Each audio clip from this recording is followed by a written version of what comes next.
안녕하세요. 절대갑TV의 명품 PD 한PD입니다. 자, 우리가 이 좌파 정권 들어오면서 다주택자는 적폐라고 그러지 않습니까? 적이라는 말을 이게 함부로 쓸 수가 없는 거예요. 우리가 이제 그 보수 정권일 때는 북한을 주적으로 보지만 좌파에서는 북한을 주적이라고 명칭을 쓰는 것 같지는 않아요. 자, 그런데 집을 두 채 이상 가진 사람은 적폐다. 말 그대로 적이에요, 적. 상대방의 원수가 되는 거예요. 다주택자는 적이란 얘기예요. 그러면 왜 적인가? 자, 우리가 그 질문부터 던지고 우리가 거기서 해답을 찾아야 앞으로 그 주택시장에 대해서 우리가 전망도 가능하고 대비도 가능하다고 저는 봐요. 제 개인적으로 생각할 때는 지금 리스크 중에 지금 우리가 예전과 같이 어떤 금융위기가 오고 그런 시기는 아니잖아요. 좌파 정부 내내 어떤 그 문제점이 뭐였냐면 부동산 폭등하는 거에 있어의 문제점이 뭐냐면 정부의 어떤 규제였지 않습니까? 어떤 세금 폭탄. 자, 그런 점에서 이제 정치적 리스크가 가장 위험한 리스크다라고 보셔야 돼요. 그도 그럴 것이 좌파 정부에서 분명히 다주택자는 적이라고 했으니까 적폐, 적이면서 민폐를 끼치는 세력이라는 거예요. 이렇게 적으로 보는 것에 대해서 우리가 좀 알기 위해서는 좌파 정부가 추구하는 정책을 우리가 일단 이해를 해야 돼요. 제가 무슨 역사학자도 아니고 사회학자도 아니고 무슨 교수도 아니고 그렇지만은 제 나름대로 이제 공부를 해보니까 지금의 좌파 정부가 어떤 사회를 추구하는구나라는 걸 좀 알겠더라고요. 자, 제가 공부한 바로는 노무현 정권에서 이제 그런 얘기를 하지 않았습니까? 북유럽의 민주사회주의 용어가 조금 애매한데 여기 용어를 이게 어떤 그 학문적 용어로 민주사회주의라고 하더라고요. 어떤 북유럽의 사회, 그 복지가 잘된 북유럽의 사회, 아주 선망하는 그 선진국 아닙니까? 행복도라든지 경제력이라든지 노후 보장이라든지 북유럽 완벽한 나라잖아요. 이 나라는 오직하면 이제 이 북유럽의 사회 민주사회주의, 자, 그것을 서유럽이 모방을 했다고 그래요. 그러면서 서유럽도 어떤 그 복지가 좋아지고 어떤 잘 사는 나라로 갔다라는. 자, 그런데 이 북유럽 그 민주사회주의가 어떤 나라냐면 일자리도 국가가 제공을 한다고 그래요. 일자리도. 예를 들어서 실업자들 있지 않습니까? 젊은 애들 실업자 있으면 이런 일자리 있는데 너 여기 한번 가봐라. 그런 게 있지 않습니까? 충분히 가능한 일이죠. 근데 북유럽은 그게 잘 돼 있다. 자, 우리나라도 그런 게 없는 게 아니에요. 고용노동부에서 우리가 무슨 이력서 내면은 고용노동부에서 어떤 일자리를 추천해 주지 않습니까? 정규직은 아니지만 다 비정규직이죠. 자, 그런 거. 집도 국가가 제공한다. 그런 게 있는 것 같아요. 예를 들어서 공공임대 아파트, 아니면 장기임대 아파트, 그래서 20년, 30년 그렇게 사시는 분들이 많다. 그래서 집 걱정을 안 한다고 그러지 않습니까? 북유럽 사람들은. 각종 복지, 이건 두말할 필요가 없는 거죠. 그 다음에 실업급여, 그 다음에 연금. 완벽한 나라죠. 그만큼 또, 세금도 어마어마하게 뛰지 않습니까? 제가 얘기하고 싶은 것은 지금 좌파 정부는 최소한 우리가 어떤 이념적으로 볼 건 아니고 이념적으로 들어가면 또 복잡하지 않습니까? 거기까지 가지 말고 자, 최소한 그 지금 좌파 정부가 추구하는 것은 이거다. 북유럽 민주사회주의, 일자리도 국가가 제공하고 집도 국가가 제공하고 각종 복지도 국가가 제공한다. 무상 시리즈라는 게 다 이런 거 아니겠습니까? 다 이런 선상에서 어떤 복지 국가를 지향하면서 시작한 거예요. 결국은 네가 그거에 대해서 좌파 정부가 이걸 추구하는 거에 대해서 어떤 근거를 이야기하느냐. 자, 제가 근거로 생각하는 건 뭐냐면 분명히 노무현 정권의 어떤 추진, 그런 노무현 대통령이 그런 얘기도 많이 했어요. 북유럽 민주사회주의로 가는 게 좋을 것 같다. 북유럽의 복지 시스템으로 가는 게 좋겠다. 그걸 우리 사회가, 우리 대한민국이 추구하는 게 맞겠다. 자, 그런 말씀을 많이 하셨어요. 분명히. 자, 그리고 노무현 정부의 어떤 정신을 이어받은 게 문재인 정부잖아요. 그러니까 그게 맞는 거예요. 자, 그리고 예를 들어서 그 좌파들이 방송하는 그 유튜버들이 있지 않습니까? 그 좌파 대표하는 그 유튜버들, 누구라고 얘기하긴 그러지만 분명히 영향력 있는 사람들이 얘기할 때 이런 이야기를 많이 해요. 국가가 일자리도 제공해야 된다. 복지에 대한 얘기도 하고 분명히 얘기를 해요. 그런데 사실 얘기가 복잡하지만 이건 다음에 얘기하겠지만 북유럽 민주사회를 우리 대한민국에 적용하기에는 쉽지가 않죠. 그것도 급격하게 적용하기에는 분명히 쉽지가 않아요. 그리고 제가 공부한 바로는 이 북유럽, 뭐 예를 들어 노르웨이, 핀란드, 뭐 그런 나라들이 그 사회주의를 어떤 민주주의와 사회주의가 이렇게 복합되면서 민주사회주의가 나오지 않았습니까? 자, 그것은 소련의 영향이 크다고 그래요. 왜냐하면 소련에 때로는 점령당하기도 하고 어떤 점령의 위협을 받다 보니까 어떤 사상적인 영향을 받는 거예요. 거기에 이제 공산당이 있을 수 있는 거고, 노동당이 있을 거고, 사회당이 있을 거예요. 그러면 격렬한 사상적 대립의 과정이 분명히 있었다라는 거예요. 그런 과정을 통해서 어떤 사회 갈등을 해소하는 게 뭘까? 노동자와 자본가가 사회 갈등을 해소하는 게 뭘까? 바로 이게 결론을 내린 게 이제 북유럽 민주사회주의가 나온 거예요.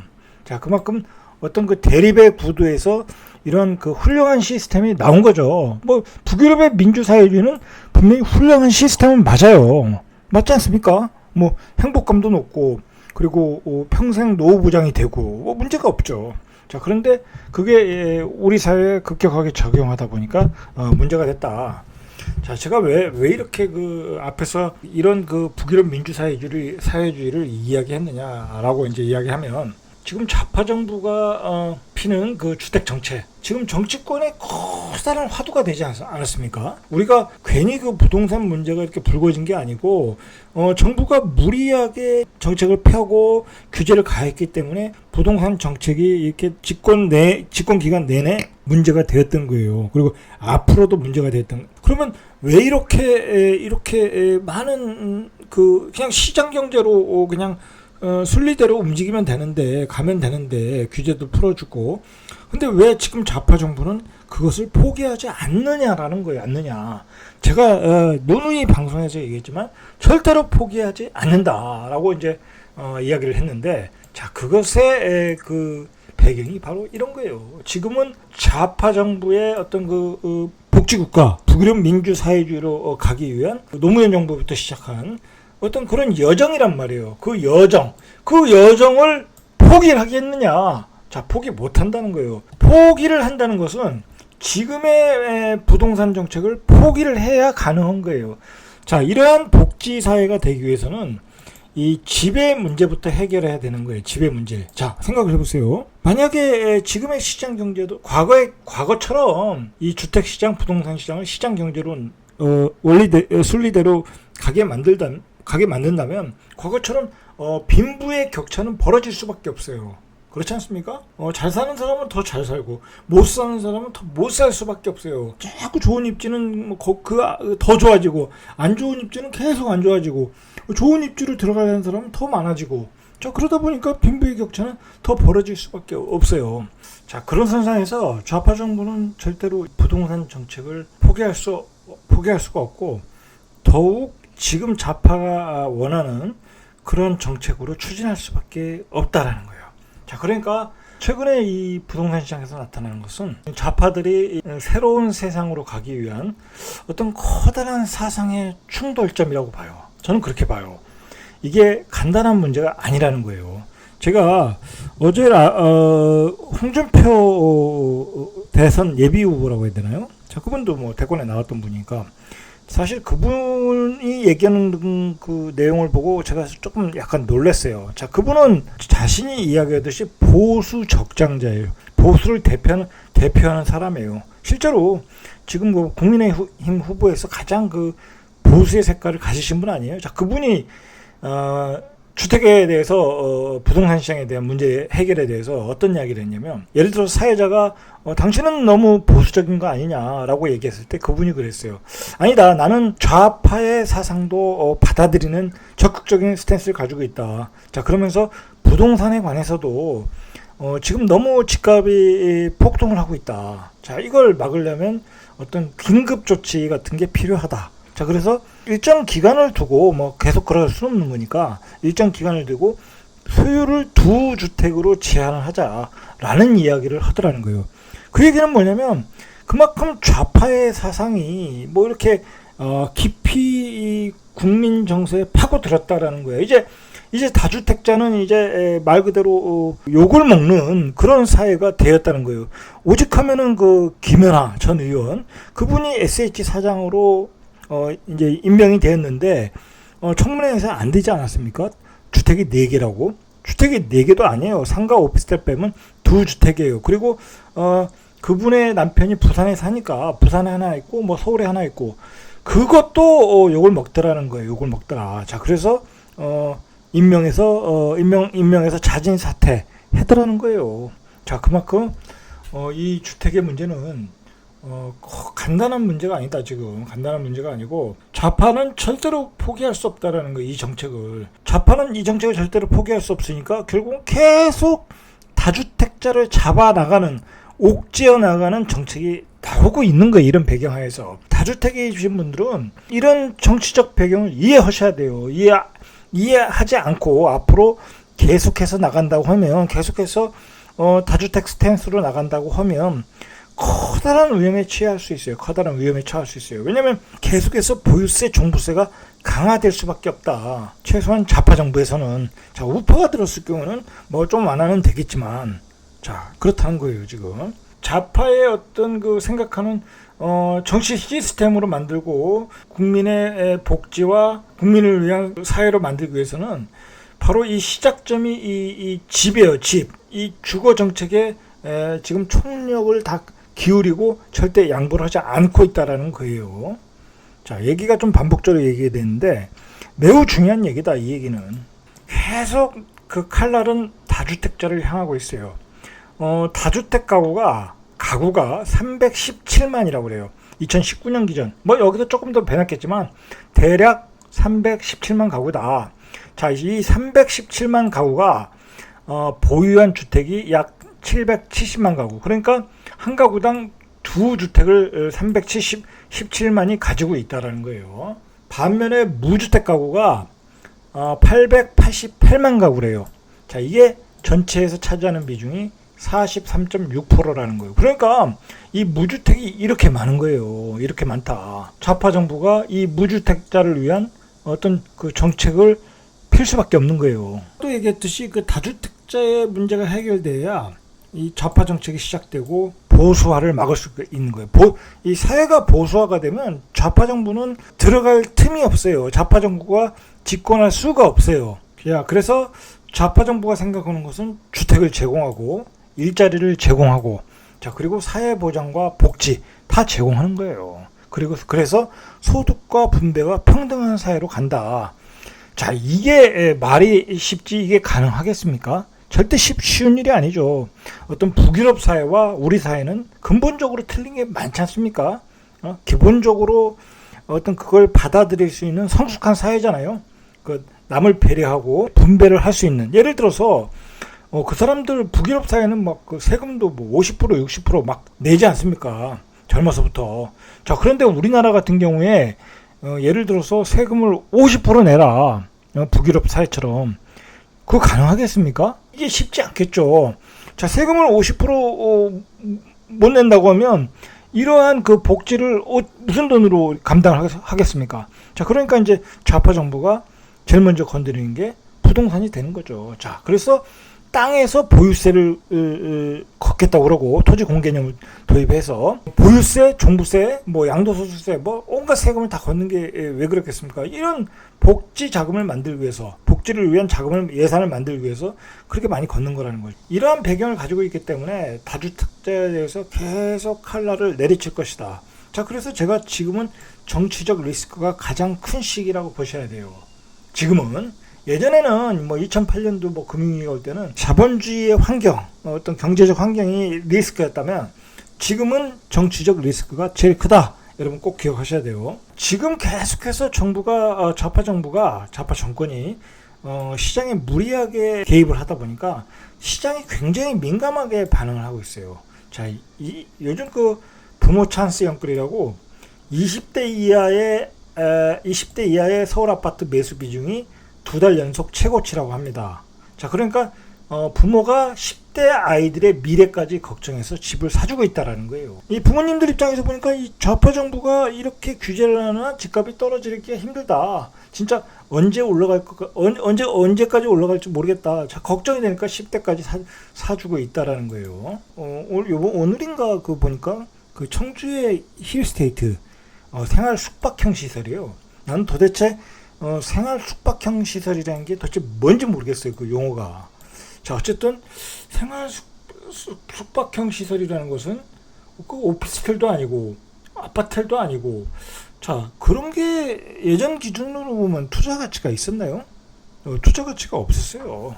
자, 그게 그런데 뭐 오늘 뭐 엄청나게 청약이 몰렸다고 그러는데, 자, 물론 그 프리미엄을 받기 위해서 이제 그 투자자들이 몰려 들어갔겠죠. 자, 그걸 이용해서 고가 분양가에 이제 팔아먹겠죠, 시행사들은. 자, 그게 뭐냐면, 그게 시장의 심리예요. 지금 뭐 그냥 사기만 하면 집값이 오른다, 새거 먹는 집값이 오른다. 자, 그런 심리가 시장에 만연되어 있는 거예요. 만연되다 보니까 이 부모님들 입장에서도 10대 자녀들이 걱정이 되는 거야. 야, 이거 집값이 이거 이러다 뭐 또 여기서 또 따블라는 거 아니야? 그런 심리라는 거예요. 그런 심리다. 자, 저는 그건 아니라고 봐요. 아니다. 자, 그런 심리가 팽배했을 때가 가장 위험한 시기라는 거예요. 예전에 송도가 한참 잘 나갈 때 2004년 5년인가요? 그때 잘 나갈 때 그랬어요. 그때 오피스텔, 자, 별것도 아닌 오피스텔이잖아요. 그거 그 프라우. 자, 그거 수천 대 1이었어요. 수천 대 1. 난리가 났었어요. 야, 그 뒤에 어떻게 됐어요? 마피가 됐죠. 저는 그 요번에 뭐 청주 힐스테이트, 그것도 그럴 수 있다라고 봐요. 지금은 뜨겁지만 나중에 열기가 식으면 그거 뭐 이제 젖을 때는 그 피가 형성이 안 될 수도 있다라고 또 생각을 해요. 왜냐면 청주에서 뭐 9억 넘는 게 그게 사실 쉬운 일이 아니거든요.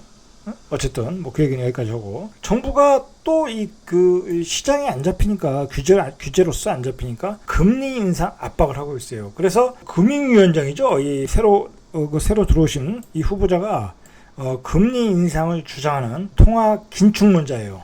자, 그래서 이거 앞으로 가계대출을 효율적으로 억제할 거라고 그래요. 그러니까 긴축론자를 금융위원장으로 배치를 시켜가지고 금리 압박을 정부는 계속 하겠다라는 거예요.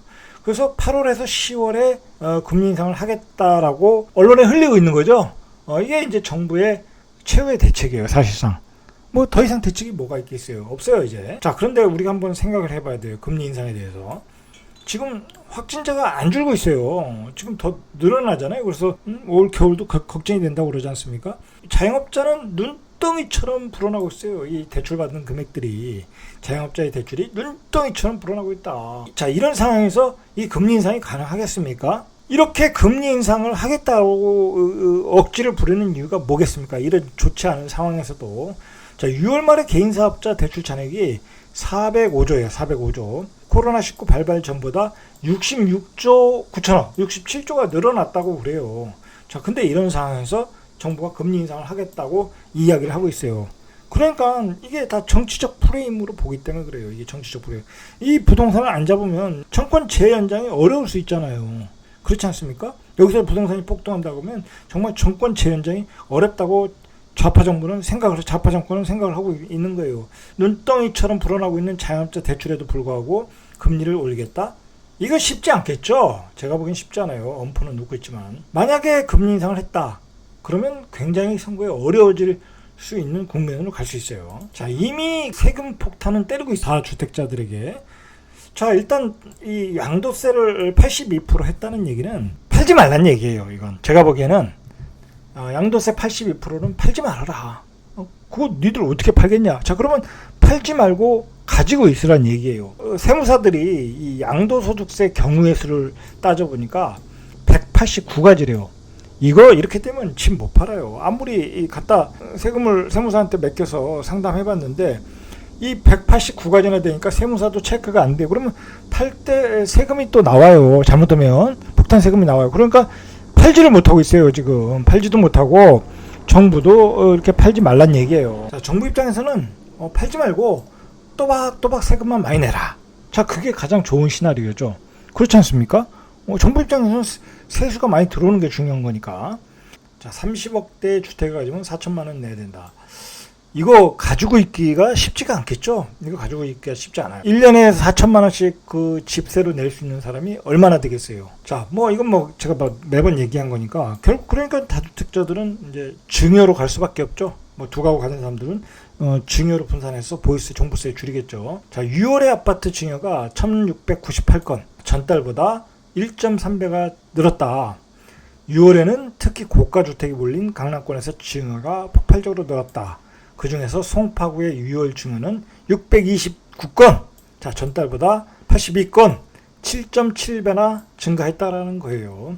자, 그래서 다주택자들은 종부세 피하기 위해서 증여로 대응하고 있다. 자, 이제 모든 테러는 막아놨어요. 다주택자들 82%로 딱 막아놨어요. 못 팔게.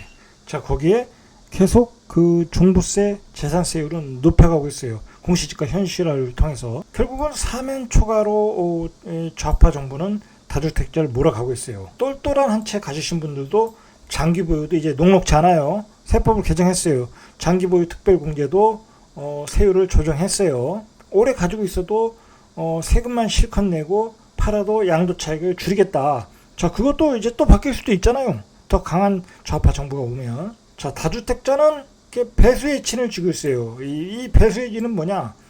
정권이 바뀌길 원하는 거죠. 정권이 바뀌길 원하는 거죠. 정권이 바뀔 수 있다. 바뀌면 그동안 만들었던 좌파 정부의 세금 정책은 다 폐지될 수 있다라고 서로가 힘겨루기를 하고 있다라는 거예요. 그래서 다주택자가 믿는 것은 대선 결과라는 거예요. 대선 결과. 그런데 이 좌파 정부가 지금 마음이 급해졌어요. 시장의 매물이 이렇게 사라지고 있어요. 매물이 사라질 수밖에 없죠. 증여로 다 빠지고 뭐 임대차 보호 3법 때문에 뭐 2년 이상 더 묶이니까 시장에 매물이 없고, 자, 그러다 보니까 시장에 나오는 매물들은 신고가 매물이고 고가 매물들이다. 자, 그러니까 그걸 사면 신고가가 찍히게 되는 거예요. 거기에다가 매수자의 심리, 주택 그 매수 심리는 더 올라가고 더 마음이 급해졌어요. 영끌 세대가 계속해서 집을 세고 부모님들이 10대 집까지 사주고 있고, 그리고 지방에 있는 그 생활형 숙박시설에서 그 엄청난 청약이 몰려 들어와서 서버가 문제가 생길 정도로, 자, 이러한 과열된 구간으로 들어가고 있다라는 거예요. 자, 그거의 원인은 이렇게 시장의 매물이 없다. 정부가 만들어 놓은 규제에 의해서 시장의 유통 물량이 없어지고 있다. 자, 그래서 전문가들이 임대차 보호 3법부터 폐지하라는 얘기가 그 얘기예요. 그리고 양도세 완화하라. 자, 그러나 좌파 정권은 절대로 하질 않는다. 그러면 그걸 하는 순간 좌파 정권이 꿈꾸는 사회는 이루어지지 않는다라는 그 출발점, 아니면 그 토대가 다 무너지는 거예요. 그런 얘기 할 필요도 없어요. 뭐 양도세 완화하라, 임대차 보호 3법 폐지하라, 그런 얘기 할 필요도 없어요. 절대 그렇게 할 일도 없고, 자, 그렇게 해서도 안 돼요. 좌파 정권 입장에서는. 자, 시장의 부작용은 계속되는데, 요즘 이 임대차 보호 3법 때문에 이제 우리가 이제 임대차 가격이 이중 가격이라고 그러잖아요. 이중 가격이 형성됐다. 요즘은 3중 가격까지 형성되어 있다고 그래요. 전세 보증 보험을 들라고 정부가 또 8월 18일부터 의무 가입을 하라고 또 시행령을 만들었죠. 자, 그랬더니 또 무슨 증상이 있냐? 원룸도 이제 가입을 해야 되거든요. 전세로 가입, 전세로 이렇게 임차를 주시는 분들도. 자, 그러니까 관리비를 인상하더라는 거야. 원룸 관리비를. 자, 세금 납세를 임차인에게 전가하고 있더라는 거예요. 자, 그러니까 이게 피곤해지는 것은 임차인이다라고 보시면 돼요. 자, 이렇게 내용을 보면은 역시 그 다주택자와 지금 좌파 정부가 크게 힘겨루기를 하고 있다. 자, 힘겨루기를 하고 있는데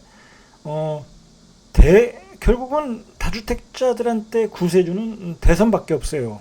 대선에서 보수 야당이 정권을 잡으면 이 세금 정책이 바뀔 것이다라는 기대밖에 없는 거예요. 자, 만약에 좌파 정부가 또 집권을 한다고 하면 보다 더 강한 정책이 나올 수밖에 없어요. 이제 말 그대로 이제 가두리에 다 가둘 수 있는 어떤 그 시스템을 만들어 놨지 않습니까?